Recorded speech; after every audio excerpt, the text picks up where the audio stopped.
Our closing speaker is Dave McGarrah. He's the pastor of Salem's First Church of the Nazarene.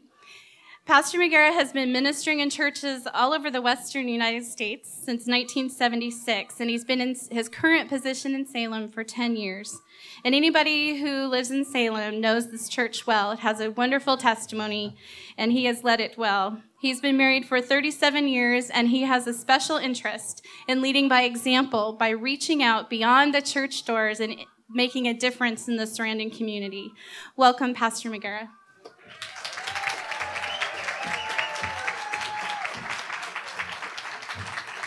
Well, good afternoon, and thank you so much for being here this afternoon. This is something that speaks louder than words, that you're here.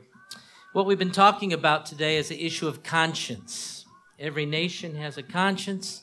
Every state has a conscience.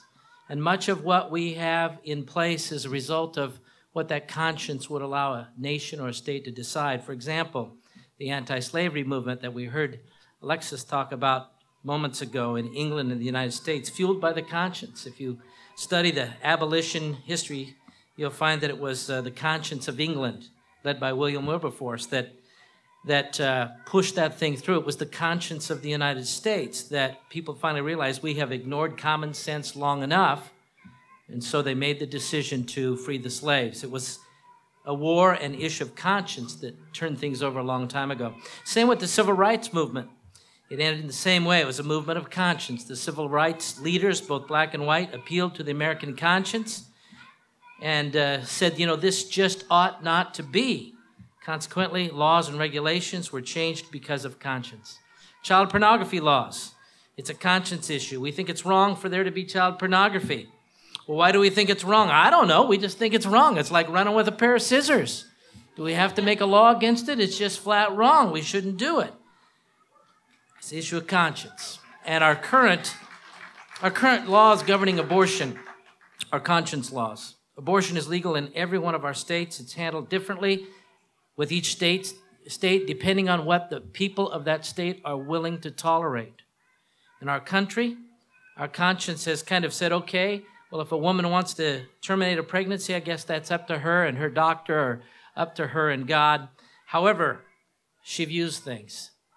But our conscience won't allow women who, once they have a baby, to decide whether or not that baby should live or not. We go, now that's just wrong. That's just wrong. Well, based on what? Well, I don't know, but it just doesn't have to be that way. I don't care what it's based on. It's just wrong. And that's the way that the people begin to feel. And I just would say to you, when we talk about this issue of abortion, it is not a scientific issue or a medical issue. It is a conscience issue, because that line is different in every state, and that line moves as the years go by. And as our public conscience shifts and it moves back and forth, hopefully here in Oregon, oftentimes the laws and the regulations and the statutes follow, and sometimes those are actually overturned. And I plead with those who are in office to legislate for life. Thank you. Moses stood before the people and he exhorted them, today I have given you the choice between life and death, between blessing and curses. And now I call on heaven and earth to be the witnesses of the choice that you make. Oh, that you would choose life so that you and your descendants might live. There are far more choices being pro-life than there is being pro-choice. Choose life. Choose blessings so that your descendants might live. It's a conscience issue. This past Wednesday evening, we listened to the president stand before the people of Arizona, and he made an appeal to the nation that we get serious about coming together and protecting life. He appealed to the conscience of the nation. What a need. Regardless of our background or political persuasion, has there ever been a more critical time where we ever needed divine intervention? Have you ever sensed that the country has been more divided than it is right now? This is a great opportunity for a new year and a new session that will make a new season for the state of Oregon. And we need to pray for our leaders. I appreciated Kevin making the appeal to us, because this is a conscience issue. And the God of heaven has the ability to show up in this building across the street and deal with the conscience of our leaders. And let's pray that God will, in fact, do that. Thank you.